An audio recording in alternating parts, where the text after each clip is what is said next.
Bueno, cordial saludo para todos. En la noche de hoy abordaremos la fase 3 de modelos y metodologías para el curso de Psicología Política de la UNAM. Los estudiantes a presentar son Jaime Andrés Aguilar, Jamie Andrea Aldana, Andrés Mauricio Morales, Miguel Ángel Castellanos y quien les habla, Ana María Quintero. Pertenecemos al grupo 301. Adicional a esto, vamos a estar participando sobre la siguiente pregunta, que sería: ¿qué comportamiento sociopolítico ha sido instituido por el conflicto armado en Colombia? Es preciso, como en conversaciones anteriores tuvimos en la fase pasada, abordar qué es ese comportamiento sociopolítico. El comportamiento sociopolítico, de una manera muy general, aborda la parte del estudio que precede el estudio de la conducta y que preside del estudio político, desde una mirada sobre la sociedad y sus conductas. Y es preciso partir de la parte que decía Gesta en 1964, donde el sujeto mismo del método con que se investiga da a esos estudios una finalidad práctica que maneja un sentido consecuente a una técnica desde una acción política, pero que ayuda a preceder y a comprender e interpretar una teoría sobre la conducta en general. Entonces, adelante, compañero. Gracias, compañera, por la definición. Cabe aclarar también que la sociopolítica busca, su finalidad última es entender el efecto que ocasiona eso en las poblaciones y en los pobladores, ¿no?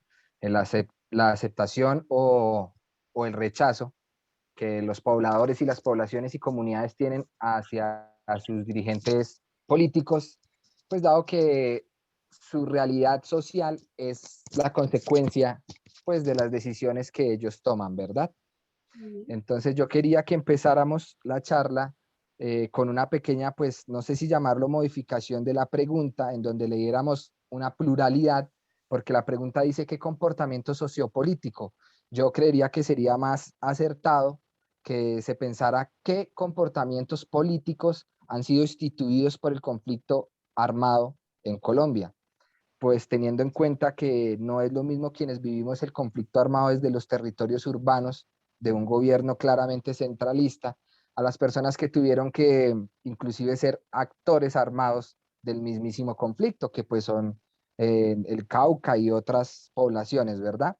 Entonces siento que de esa manera pues no estaríamos invisibilizando a las negritudes, a las juventudes, a las mujeres, a todos los que transversalmente hemos sido víctimas de, pues, de un conflicto armado que pues lleva más de 7 décadas en nuestro país.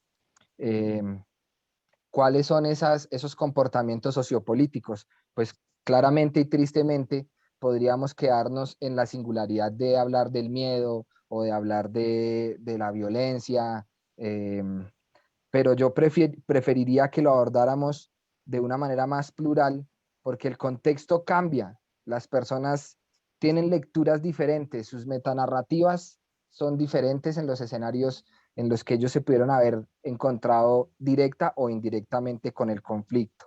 Más allá del miedo y más allá de la violencia, yo creo que somos potencia en movimientos sociales, yo creo que somos potencia en cambio, yo creo que somos una generación transformadora para este país y que lo que nos ha quedado instituido por el conflicto es la creación y el fortalecimiento del tejido social, la articulación de los grupos que hemos venido trabajando por el desarrollo de nuestras comunidades, con nuestros jóvenes, con nuestros ancianos, con el deporte, con la cultura.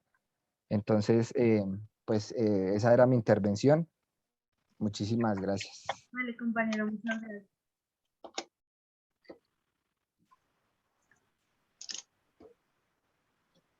Compañeros, buenas noches. Retomando y siguiendo la línea de la pregunta que se nos hace, dentro del contexto histórico de Colombia a partir de la década de los 30, surge un comportamiento denominado, o sea, pánico, especialmente de las clases dominantes del país hacia las reformas sociales. Es así como vemos que en los años 80 empieza a haber ese movimiento y ese surgimiento por parte de los partidos políticos dominantes en el país. Y surgen esas guerrillas con esa ideología revolucionaria en el país. Lo que a través de la historia hemos observado es que fue demasiado violento, fue un impacto social, y como lo dice Miguel, tenemos esa capacidad psicopolítica de movimiento de masas dentro de nuestro país, pero lastimosamente ha sido dentro de un entorno totalmente de violencia, lo que ha generado que esos partidos políticos diversen su ideología en pro a la lucha de este conflicto armado en el cual aún seguimos inmersos. Es así como la política tradicional cambia totalmente su ideología y nos deja un comportamiento en pro a la búsqueda de beneficios propios y no del pueblo, ¿no? Y garantizar esos derechos y libertades. Básicamente esa es mi intervención y mi punto de vista, compañeros. Muchas gracias, compañero. Bueno, voy a dar mi pequeña intervención. Creo que es muy acorde a lo que todos los dos compañeros han venido hablando. Si bien es cierto que el conflicto armado en Colombia lleva más de 60 años de guerra, abordando cualquier clase social, porque adicionalmente sí hay conflicto armado en las zonas rurales, pero también hubo una época acá en Colombia donde el conflicto armado llegó a las ciudades. Entonces, o sea, es primordial reconocer que el aspecto sociopolítico reúne lo social y lo político, pero a lo que decíamos muy anteriormente, era que política en Colombia es muy difícil hablar, porque política en Colombia no hay. Un sistema político que tiene sus, no sé, rupturas, es preciso abordar dentro de la pregunta que sobre estas posturas teórico-históricas que hemos venido abordando nosotros, es importante que se han instaurado o se han constituido tres posturas, que para mí siento que hablar de ese comportamiento sociopolítico designado por el conflicto armado se da sobre los procesos de paz, algo más, digamos, que reúne a esas víctimas y victimarios, que actualiza un nuevo proceso de democratización donde une a las víctimas y a los victimarios, donde sea un proceso, un sistema electoral más estructurado que reúne esa parte de reunir a esa víctima con ese victimario, pero que también centraliza nuevas ideologías políticas en donde existe para el votante el victimario, la víctima y precisamente la población en general. Entonces, digamos que cuando hablamos de sociopolítico en esa parte del conflicto armado, es restaurar como quieren votos, pero no escuchar al pueblo. Lo que decía el compañero, algo que ha surgido demasiado bueno sobre el conflicto armado, que sería un movimiento tanto social como político, serían los movimientos sociales, porque se han unido demasiadas personas en un bien común para rescatar algo muy amplio que es el sistema político en Colombia, que es muy nulo. Entonces, pues esa sería mi pequeña intervención. Gracias. Muchas gracias, compañera Ana. Siguiendo lo que tú dices y complementando un poco lo que los compañeros también nos han compartido, podemos decir que, pues como bien sabemos, este conflicto armado en Colombia se ha manifestado desde más o menos del año 1960, extendiéndose hasta nuestros días. Los actores principales de este conflicto han sido, pues, obviamente el Estado colombiano, las guerrillas, los grupos paramilitares, y a estos grupos se les han sumado también los carteles de Cali, el de Medellín, la SAUC, también el M-19, el ELN, también tenemos a las FARC. Entonces, todo este conflicto armado en nuestro país ha traído como consecuencias muchos disturbios, protestas, confrontaciones entre los mismos partidos, agresiones, destrucción de la propiedad privada, terrorismo y la migración forzosa de la población, ¿no? Entonces, poniendo como un ejemplo de esto fue el Bogotazo. Este Bogotazo se crea la Junta Militar de Gobierno. Esta Junta Militar fue integrada por el Ejército, la Armada, el Servicio de Inteligencia Colombiana y la Policía Nacional. con este grupo se creó el Frente Nacional, con los partidos liberal y conservador.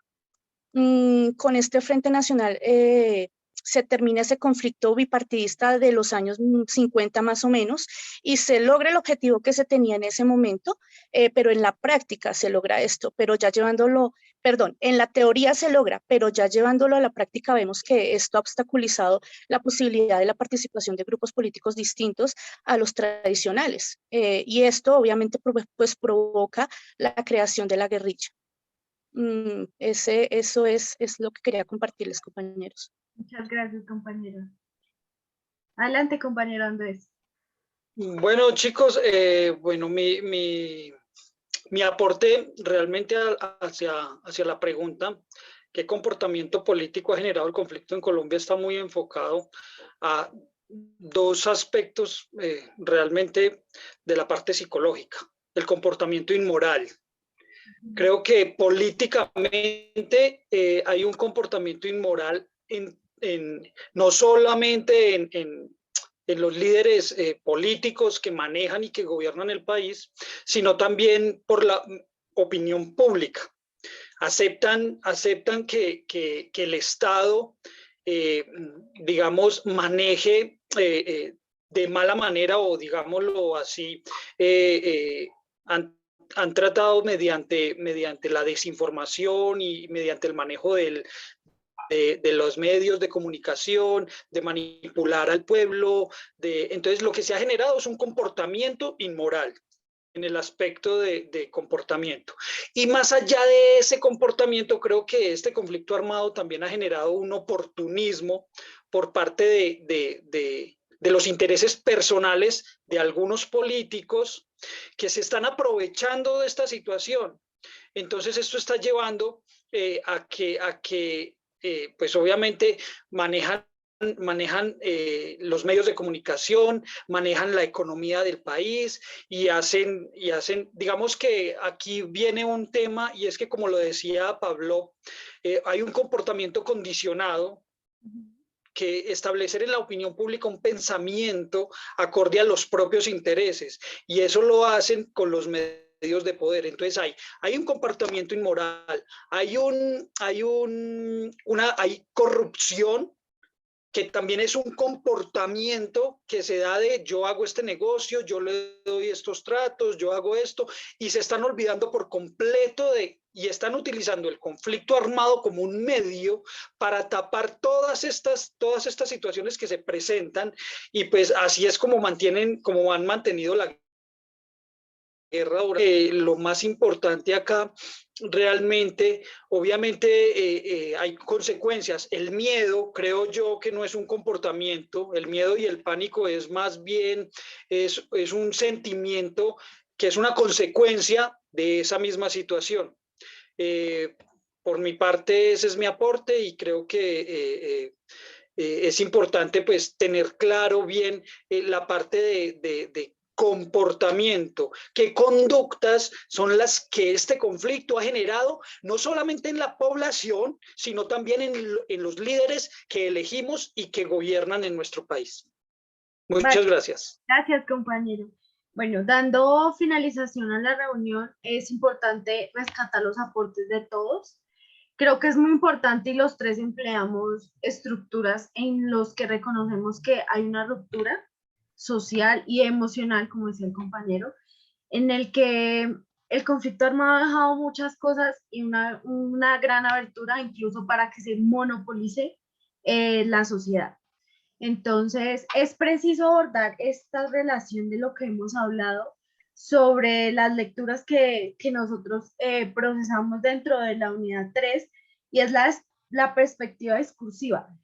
¿Por qué esa perspectiva discursiva? Esta perspectiva acoge esos procesos políticos o psicopolíticos, como nos lo dijo el compañero anterior, en los que se hace reconocimiento del constructo de la realidad sobre lo que vive el sujeto en su día a día. Entonces, ahí entra esa parte, a modo de ejemplo de lo que decía el compañero.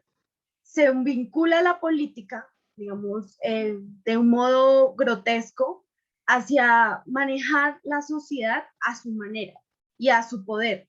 Entonces, también ahí entra lo que dice el compañero, la comunicación persuasiva y los movimientos sociales, que para nosotros es muy importante. Entonces, pues esto es todo. Espero les haya gustado nuestra reunión. Ya.